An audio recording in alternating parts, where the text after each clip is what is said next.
Everyone, I hope you all are doing really well. So first of all, I would like to welcome you all to our YouTube channel Research with Mansi Yadav. So आज का lecture हम start करते हैं, उससे पहले हम ये discuss कर लेते हैं कि हमने प्रीवियस लेक्चर में क्या डिस्कस किया है।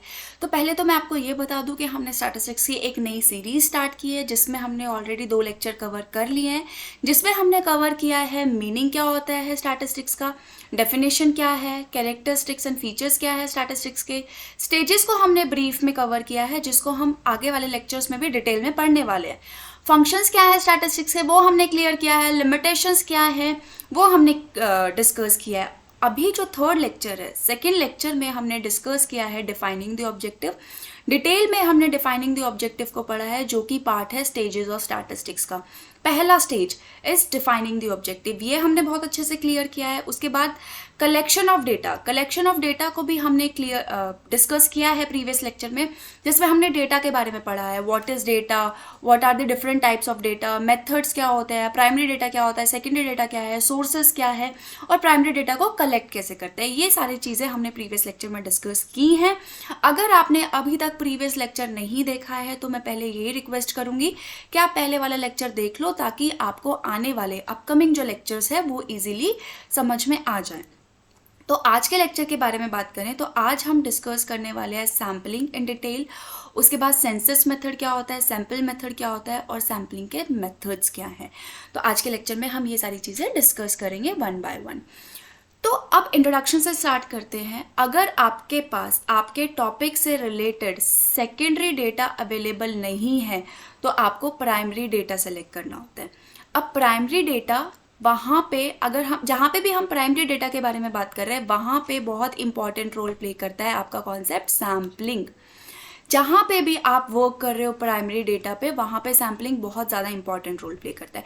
अगर आपके टॉपिक से रिलेटेड सेकेंडरी इन्फॉर्मेशन अवेलेबल है तो वेल एंड गुड, कोई प्रॉब्लम ही नहीं है, आप वहाँ से इन्फॉर्मेशन कलेक्ट करो, अपनी स्टडी के लिए यूज़ कर सकते हो। But in case secondary data available नहीं है तो you need to collect the primary data. अब प्राइमरी डेटा किस तरीके से कलेक्ट करेंगे वो हमने प्रीवियस वीडियो में डिस्कस किया है कि कौन कौन सी टेक्निक है जिससे आप प्राइमरी डेटा को कलेक्ट करोगे, राइट। तो अब जहाँ पे आप प्राइमरी डेटा कलेक्ट कर रहे हो तो वहाँ पे आपको सैम्पल सेलेक्ट करना होता है कि आपकी सैम्पलिंग टेक्निक क्या होगी, कौन से मेथड्स होंगे, कहाँ से आप पॉपुलेशन सेलेक्ट करोगे, कहाँ से आप सैम्पल कलेक्ट करोगे। तो वो सारी चीज़ें हम आने वाले लेक्चर में डिस्कस करेंगे। तो अभी के लिए आप इतना समझो कि प्राइमरी डेटा जहाँ पे भी आ जाए वहाँ पे सैम्पलिंग बहुत ही ज़्यादा इंपॉर्टेंट रोल प्ले करता है। अब प्राइमरी डेटा को किस तरीके से कलेक्ट करते हैं वो टेक्निक्स हमने प्रीवियस लेक्चर में डिस्कस की है। अगर आपने अभी तक प्रीवियस लेक्चर नहीं देखा है तो लिंक मैं डिस्क्रिप्शन बॉक्स में डाल दूंगी, आप प्लीज़ उसके थ्रू आप प्रीवियस लेक्चर देख सकते हैं, राइट। तो अब मैं डेटा कलेक्शन के मेथड के बारे में बात करूँ तो we have 2 method. First one is census method, second one is sample method. First one is census method, second one is sample method. One by one हम दोनों को डिस्कस करेंगे। पहला है सेंसस मेथड। तो सेंसस मेथड के बारे में जब हम बात करते हैं तो सेंसस का मतलब होता है कि आप पूरी पॉपुलेशन को इंक्लूड कर रहे हो, आप पूरे पॉपुलेशन का हर एक इवेंट, हर एक यूनिट को कंसिडर कर रहे हो अपने डेटा कलेक्शन में। आप अपने डेटा को जो कलेक्ट कर रहे हो अपने स्टडी से रिलेटेड, अपने टॉपिक से रिलेटेड, उसमें हर एक इवेंट को, हर एक यूनिट को कंसिडर कर रहे हो, हर एक इवेंट से, हर एक यूनिट से डेटा कलेक्ट कर रहे हो, राइट। यहाँ पे मैंने मेंशन भी किया है अंडर द सेंसस और complete enumeration survey method data are obtained from each and every unit of the population. Population के हर एक यूनिट से, हर एक इवेंट से आप डेटा को कलेक्ट करते हो, राइट। वो होता है सेंसस मेथड। सेंसस मेथड बहुत ही ज़्यादा रिप्रेजेंटेटिव होता है, एक्यूरेट होता है, रिलायबल होता है। रिप्रेजेंटेटिव क्यों होता है? क्योंकि आप पूरे पॉपुलेशन को इंक्लूड कर रहे हो। एक्यूरेट क्यों होता है? क्योंकि आपने हर एक इवेंट से, हर एक यूनिट से डेटा कलेक्ट किया है। और रिलायबल क्यों? क्योंकि आपने खुद ही पर्सनली जाके डेटा को कलेक्ट किया है, हर एक इवेंट से डेटा कलेक्ट किया है। तो इन्फॉर्मेशन जो आपको मिली है वो बहुत रिलायबल है। तो इसीलिए सेंसस मेथड में जो भी डेटा, जो भी इंफॉर्मेशन आपको मिल रही है वो हाईली रिप्रेजेंटेटिव है, एक्यूरेट है एंड रिलायबल है, राइट। अब जैसे मैं बात करूं आगे तो इसका एग्जांपल मैं लेती हूँ सेंसस मेथड पे। अगर सेंसस मेथड आपने यूज़ करना है, लाइक आपने सर्टेन एज के ऊपर बात करनी है, सर्टेन एज ग्रुप के ऊपर बात करनी है। अब आप एक सर्टेन एज इंडिविजुअल का डेटा कलेक्ट कर रहे हो, अब उस इंडिविजुअल का डेटा कलेक्ट कर रहे हो किस बेसिस पे कर रहे हो? एज के ग्रुप पे आप डेटा कलेक्ट कर सकते हो, जेंडर के बेसिस पे आप डेटा कलेक्ट कर सकते हो, और आप एजुकेशन के बेसिस पे डेटा कलेक्ट कर सकते हो, जेंडर के बेस पे डेटा कलेक्ट कर सकते हो, एजुकेशन के बेसिस पे आप डेटा कलेक्ट कर सकते हो, राइट। अब मैं बोलूँ कि एक इंडिविजुअल को पूरे इंडिया में ये आइडेंटिफाई करना है कि कितनी मेल है और कितनी फीमेल है, तो ये बहुत हैटिक टास्क है, ये बहुत ही डिफ़िकल्ट टास्क है। तो बीइंग अ प्राइवेट रिसर्चर ये बहुत ही ज़्यादा डिफ़िकल्ट हो जाएगा उस इंडिविजुअल के लिए कि हर एक इंडिविजुअल से जाके डेटा कलेक्ट करे, राइट।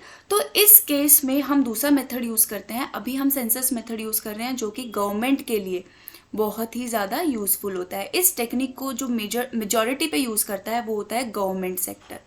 गवर्नमेंट सेक्टर, अब मैंने वही एग्जांपल दिया कि आपको एज आइडेंटिफाई करनी है, आपने जेंडर को आइडेंटिफाई करना है, आपने एजुकेशन लेवल को आइडेंटिफाई करना है हर एक इवेंट से।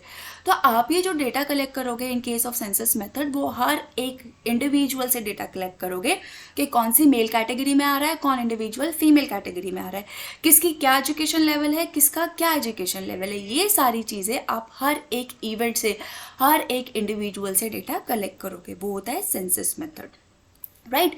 अब जो सेंसस मेथड में जो डेटा कलेक्ट होता है, जो डेटा सेंसस मेथड में कलेक्ट होता है, वो आप अपनी दूसरी रिसर्च के लिए, दूसरी स्टडी के लिए भी यूज़ कर सकते हो, राइट। तो अब हम अगर डीमेरिट के बारे में बात करें सेंसस मेथड की, तो सेंसस मेथड बहुत ही ज़्यादा टाइम कंज्यूमिंग है, मनी रिक्वायर्ड है, बहुत ज़्यादा रिसोर्सेज रिक्वायर्ड है। अब मनी, टाइम, सब चीज़ बहुत कॉस्टली है। तो ये जो मेथड है मेजॉरिटी ऑफ टाइम पे गवर्नमेंट सेक्टर यूज़ करती है, इंडिविजुअल यूज़ नहीं कर सकता है, क्योंकि इंडिविजुअल को टाइम की रिक्वायरमेंट है, मनी चाहिए, एफर्ट चाहिए, जो कि इतना अवेलेबल नहीं होता है। अगर सेम सिचुएशन में आप लोगों को बोलूं कि आपको कोई डेटा कलेक्ट करना है, आपको ये आइडेंटिफाई करना है कि इंडिया में कितने मेल है और कितनी फीमेल है, तो आपके लिए ये टास्क बहुत ज़्यादा डिफिकल्ट हो जाएगा, क्योंकि आपके पास उतना टाइम नहीं है, उतनी मनी नहीं है, उतना एफर्ट आप नहीं लगा सकते। लेकिन अगर मैं बात करूं गवर्नमेंट सेक्टर की, तो गवर्नमेंट सेक्टर के पास इतने रिसोर्सेज अवेलेबल है, इतना टाइम अवेलेबल है, इतना मनी है उनके पास, इतना एफर्ट वो डाल सकते हैं कि वो इंडिया में ये कैलकुलेट कर सके कि कितने लोग फीमेल कैटेगरी में आ रहे हैं और कितने लोग मेल कैटेगरी में आ रहे हैं, राइट। तो डीमेरिट के बारे में बात करें या डिसएडवांटेज के बारे में बात करें सेंसस मेथड में, तो ये बहुत टाइम कंज्यूमिंग है, इसमें मनी की रिक्वायरमेंट बहुत ज़्यादा होती है और एफर्ट्स बहुत ज़्यादा लगते हैं, राइट। तो जनरली ये इंडिविजुअल नहीं यूज़ करते हैं, गवर्नमेंट सेक्टर यूज़ करता है। तो ये थे सेंसस मेथड। अब हम बात करते हैं सैम्पलिंग मेथड की। सैम्पलिंग मेथड को जब हम कंसिडर करते हैं तो सैम्पल मेथड होता है, ये आपकी पॉपुलेशन है, राइट। इसमें जितने भी इवेंट है ये सब चीज़ इसमें है, और इसका एक सबसेट, इसमें से आपने एक सबसेट को निकाला, ये हो गया आपका सैंपल, राइट। तो सैंपल मेथड होता है हमारा सबसेट ऑफ पॉपुलेशन यूनिट। ये हमारी पॉपुलेशन है और इसका एक यूनिट ये होता है हमारा सैंपल।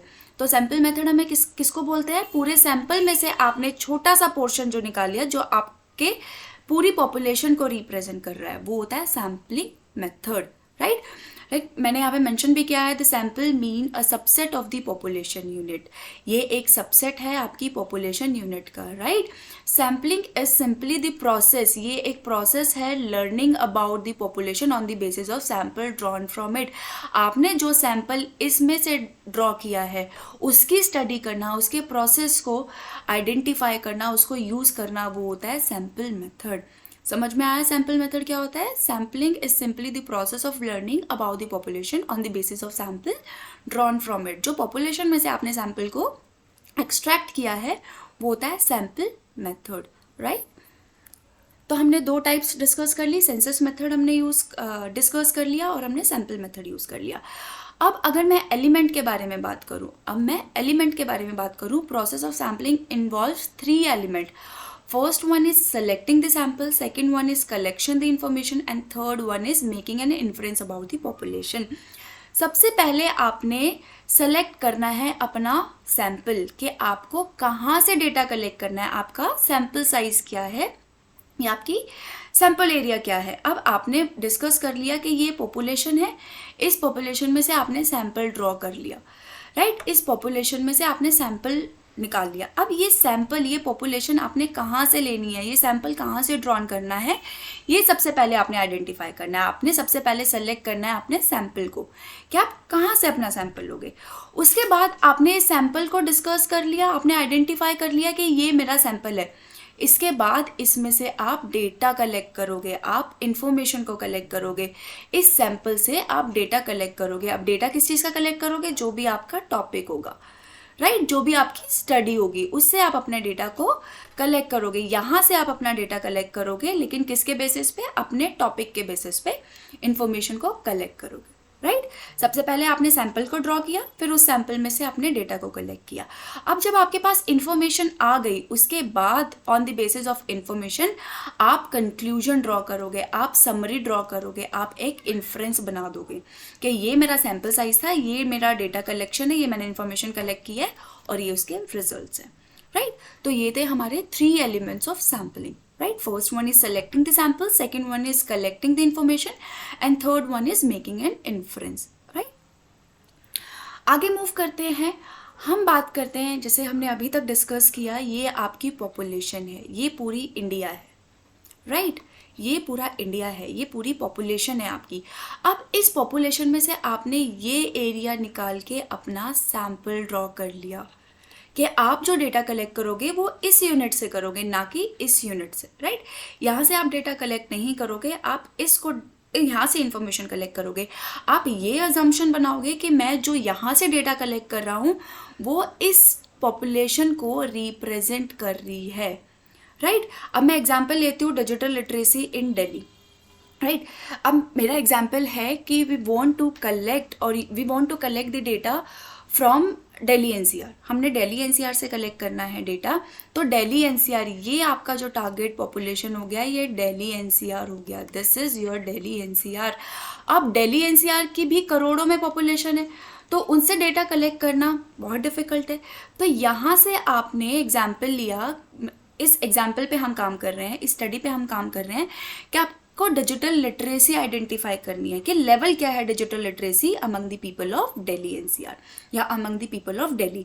अब आपने ये तो आइडेंटिफाई कर लिया कि आपने दिल्ली का रेट आइडेंटिफाई करना है, लेकिन आप सैंपल किससे कलेक्ट करोगे, तो ये आपका पूरा टारगेट पॉपुलेशन हो गया और यहाँ से आपने सैंपल को एक्सट्रैक्ट कर लिया। अब आप जो भी इंफॉर्मेशन कलेक्ट करोगे आप यहाँ से करोगे, राइट, समझ में आया। तो अब यहाँ से जो भी आपका रिजल्ट आएगा वो आपका रिप्रेजेंटेटिव होगा, आप ये एज्यूम करोगे एक्यूरेट है और रिलायबल है, राइट। तो जो भी इंफॉर्मेशन आपने कलेक्ट करनी है, जो भी आपने डेटा कलेक्ट करना है, वो आप अपने सैंपल से करोगे। समझ में आया। सो नेक्स्ट हम डिस्कस करते हैं एसेंशियल्स ऑफ सैम्पलिंग। तो कुछ बहुत ही ज़्यादा इम्पॉर्टेंट कॉन्सेप्ट है सैम्पलिंग का। जब आप सैम्पलिंग करते हो तो ये सारी चीज़ें आपको बहुत अच्छे से याद रखनी है। पहले फर्स्ट वन इज़ रिप्रेजेंटेटिव, कि आप जहाँ से भी डेटा कलेक्ट कर रहे हो वो डेटा रिप्रेजेंटेटिव होना चाहिए, वो आपके सैम्पल को रिप्रेजेंट करता हो, राइट। तो ये एक एसेंशियल है सैम्पलिंग का कि आपका डेटा रिप्रेजेंटेटिव होना चाहिए, आपके डेटा में रिप्रेजेंटेटिवनेस होना चाहिए। ऐसा नहीं है कि आपकी पॉपुलेशन है जहाँ से आप सैम्पल कलेक्ट कर रहे हो और ये आपके डेटा कलेक्शन को रिप्रेजेंट ही नहीं कर रहा है, तो data should be representative, right? Second one is advocacy. Advocacy क्या होता है कि फॉर एग्जाम्पल आपको दिल्ली एनसीआर की स्टडी करनी है, तो दिल्ली एनसीआर में करोड़ में पीपल है, राइट। तो करोड़ से तो आप डेटा कलेक्ट नहीं कर सकते, लेकिन आप डेटा कलेक्ट जो करोगे वो कुछ ऐसे सैंपल से करोगे जो एडुकेट हो, जिसका सैंपल साइज रिलायबल हो, ठीक हो, राइट। समझ में आया। फॉर एग्जाम्पल आपकी पॉपुलेशन है ये और आप डेटा कलेक्ट कर रहे हो सिर्फ इतना, नहीं, ये गलत है। आपकी पॉपुलेशन करोड़ में है तो आपका सैंपल साइज इतना होना चाहिए, तो वो होती है एडुकेसी। एडुकेसी किस पे डिपेंड करती है, आपके सैंपल साइज के ऊपर, right. Next one is independence. Independence क्या होता है कि आप जहाँ से भी डेटा कलेक्ट कर रहे हो वो इंडिपेंडेंट होना चाहिए। ऐसा नहीं होना चाहिए कि आपने एक बार डेटा कलेक्ट किया और इसी के साथ ही बहुत सारे डेटा कलेक्ट हो गए, राइट, ऐसा नहीं होना चाहिए। डेटा शुड बी इंडिपेंडेंट, कि ये और ये दोनों यूनिट इंडिपेंडेंट होनी चाहिए। ऐसा नहीं होना चाहिए कि आप डेटा कलेक्ट कर रहे हो और इसी के साथ में कुछ और डेटा कलेक्ट हो गए, राइट। तो ये नहीं होना चाहिए, data should be independent. Next one is homogeneity. आप जहाँ से भी डेटा कलेक्ट कर रहे हो उसका नेचर सेम होना चाहिए, होमोजीनियस होना चाहिए। ऐसा नहीं है कि इसका नेचर अलग हो गया, इस सैम्पल जो भी इंडिविजुअल जो यहाँ पे डेटा कलेक्ट कर रहा है उसका सैंपल अलग हो गया, यहाँ पे इन्फॉर्मेशन जो आप कलेक्ट कर रहे हो वो अलग हुई, इसकी अलग हो गई, इसकी अलग हो गई। नहीं, आप यहाँ पे जो भी डेटा कलेक्ट कर रहे हो हर एक यूनिट का जो नेचर है वो होमोजीनियस होना चाहिए, वो सेम होना चाहिए। तो ये थे एसेंशियल्स ऑफ सैम्पलिंग। अब नेक्स्ट हम डिस्कस करते हैं सैम्पलिंग मेथड। सैम्पलिंग मेथड बहुत ही ज़्यादा इम्पॉर्टेंट रोल है क्योंकि आपका पूरा सैम्पल इन मेथड के ऊपर ही डिपेंड करता है। तो basically we have two types of sampling method. First one is non probability method and second one is probability method. तो जब हम नॉन प्रोबेबिलिटी की बात कर रहे हैं तो उसमें भी हमारे पास कुछ कैटेगरीज हैं, जैसे कि judgmental sampling, quota sampling, convenience sampling, snowball sampling. और जब हम बात कर रहे हैं प्रोबेबिलिटी सैम्पलिंग की तो उसमें भी दो टाइप है और जो सेकेंड वन है उसको भी नीचे और कैटेगरीज में डिवाइड किया गया है, राइट। सैम्पलिंग मेथड बहुत ही ज़्यादा इंपॉर्टेंट रोल प्ले करता है और एग्जाम में आता ही आता है। तो सैम्पलिंग मेथड को बहुत अच्छे से समझना है। सैम्पलिंग मेथड के दो टाइप्स हैं, दो पार्ट्स में डिवाइड किया गया है। First one is non probability and second one is probability. जब हम बात करते हैं नॉन प्रोबेबिलिटी की तो नॉन प्रोबेबिलिटी भी डिवाइड किया गया है 4 कैटेगरीज में। First one is judgmental sampling, second one is quota sampling, third one is convenience sampling and fourth one is snowball sampling, right. Next we have probability sampling, and probability sampling again divided into two categories. First one is sampling or unrestricted random sampling and second one is restricted random sampling। और restricted random sampling पे divide किया गया है 3 main category में। First one is stratified sampling, second one is systematic sampling, third one is cluster और we can say multi stage sampling. तो ये थे सैम्पलिंग मेथड। नेक्स्ट लेक्चर में हम डिस्कस करेंगे सैम्पलिंग मेथड को डिटेल में। तो आज के लिए इतना ही काफ़ी है। अब अगर मैं क्रक्स में बताऊँ आपका सैम्पलिंग क्या होता है, तो सैम्पलिंग होता है ये आपकी पॉपुलेशन है, इसका हर एक यूनिट आप सेंसस मेथड में इंक्लूड करते हो। ये आपकी पॉपुलेशन हो गई। इस पॉपुलेशन से आपने जो सैम्पल ड्रॉ किया है, इस प्रोसेस को यहाँ से पॉपुलेशन से लेके सैंपल तक ड्रॉ करने के प्रोसेस को हम बोलते हैं सैम्पलिंग। समझ आया? सैम्पलिंग किसको बोलते हैं कि आप पॉपुलेशन से लेके आप अपने सैंपल को ड्रॉ कर रहे हो, पॉपुलेशन में से सैंपल को ड्रॉ कर रहे हो, उस प्रोसेस को, उस रिलेशनशिप को बोलते हैं सैम्पलिंग, राइट। तो आज के लेक्चर के लिए इतना ही काफ़ी है। हम नेक्स्ट लेक्चर में पढ़ेंगे सैम्पलिंग मेथड को डिटेल में कि प्रोबेबिलिटी सैम्पलिंग क्या होती है, नॉन प्रोबेबिलिटी सैम्पलिंग क्या होती है। तब तक के लिए अगर आपको कोई भी डाउट है तो आप कमेंट सेक्शन में ड्रॉप कर सकते हो या फिर मेरे साथ कनेक्ट कर सकते हो मेरे इंस्टाग्राम चैनल पे @research_with_Mansi। वहाँ पे भी आप मुझसे कनेक्ट करके अपने डाउट्स क्लियर कर सकते हो। और अगर आपको यहाँ पे चैट बॉक्स में अगर कोई डाउट पोस्ट करना है तो आप वहाँ पे भी कर सकते हो। मैं पूरी कोशिश करूँगी कि मैं आपके डाउट को क्लियर कर सकूँ। सो तब तक thank you, have a good day and happy learning.